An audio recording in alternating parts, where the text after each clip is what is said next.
हमने अपने वालिद साहब को देखा, तबलीग में वक्त लगाते थे, तबलीग में एक बात सीखी, अल्लाह से होता है, अल्लाह के गैर से नहीं होता। ऐसा वालिद साहब का ईमान था। हज़रत शेखुल हदीस मौलाना ज़करिया रहमतुल्लाह अलैह की सोहबत में वालिद साहब ने वक्त गुजारा। हमने देखा हमारे वालिद को जब कोई टेंशन हुई 2 रकत पढ़ के अल्लाह से, मैं बीमार हो गया था एक दफा, मरने लगा था बिल्कुल, डॉक्टर ने कह दिया था कि मर जाएगा शरीर। मुझे याद है मेरे वालिद साहब मस्जिद में गए, मेरे लिए उन्होंने अल्लाह के सामने हाथ उठा के दुआ मांगी है। अगर ईमान कमजोर होता किसी जाहिल आमिल के पास चले जाते, वो तावीज गंडे शुरू कर देते। मुझे अहले हदीसों पे बड़ा अफसोस होता है, सिर्फ एक अहले हदीस फिरका ऐसा बचा था जिसमें ये रूहानी ड्रामेबाज नहीं थे, रुकिया के नाम पे ड्रामे करने वाले नहीं थे। अफसोस के साथ कहना पड़ता है अहले हदीसों में भी ऐसे लोग पैदा हो गए हैं। अहले हदीस कम्युनिटी से मेरी गुजारिश है, इनको कंट्रोल करो, निकालो इन लोगों को अपनी जमात से। तो याद रखो, रूहानी आमिल चाहे रायवंड का मुकीमीन होगा ना, रायवंड का मुकीमीन ड्रामेबाज है वो। ये मेरी बात कान खोल के सुन लो, दिल में उतार लो। ये बड़े बड़े उलमा को बेवकूफ बनाते हैं।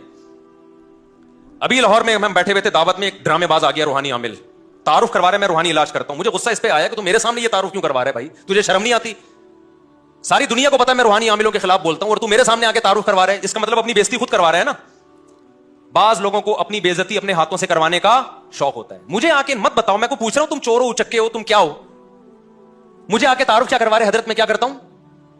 रूहानी इलाज। मैंने कहा इस आदमी को अपनी बेइज्जती मेरे हाथों करवाने का शौक है।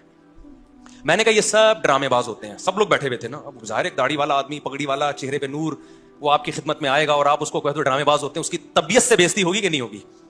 किसी मुसलमान की ऐसी बेइज्जती जायज नहीं है, लेकिन जो अपनी करवाना चाह रहा हो उसकी फर्ज है। जितने रूहानी आमिल है ना, मुझसे मिले, मैं आपसे नहीं पूछूंगा आप क्या करते हैं।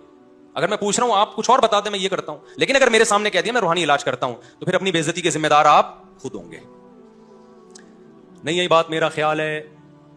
एक चोर था, मैंने उसको चोर कह दिया ना, किसी को बता दिया कि चोर है। वो मेरे पास आया, आपने कैसे कह दिया चोर है? मैंने कहा देखो मुझसे बहस की ना, तो अभी तो मैंने उस बंदे को बताया था कि तुम चोर हो, ताकि वो तुमसे होशियार रहे।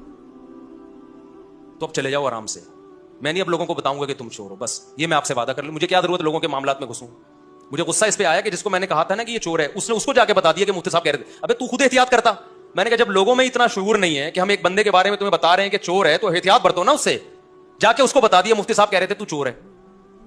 वो मेरे पास आ गया, आपने कैसे कह दिया? मैंने कहा जो हो गया ना उसमें मिट्टी डालो। अगर ज्यादा एक्सप्लेनेशन चाहिए ना तो मैं सबूत भी पेश करूंगा, लेकिन रिकॉर्डिंग के साथ, फिर यूट्यूब पे डालूंगा मैं कि तमाम हजरात से गुजारिश है कि ये चोर है और इसके ये सबूत हैं और इससे होशियार रहे। मैंने कहा फिर जब बहस होगी ना, तो फिर हमारी स्टाइल ये है कि हम बहस करते नहीं है, करते हैं तो फिर यूट्यूब पे लाइव बहस चलेगी। वो भाग गया, उसने कहा इसी में जितनी बेइज्जती हो गई इतनी काफी है, इज्जत के चक्कर में ज्यादा बेइज्जती खतरनाक है।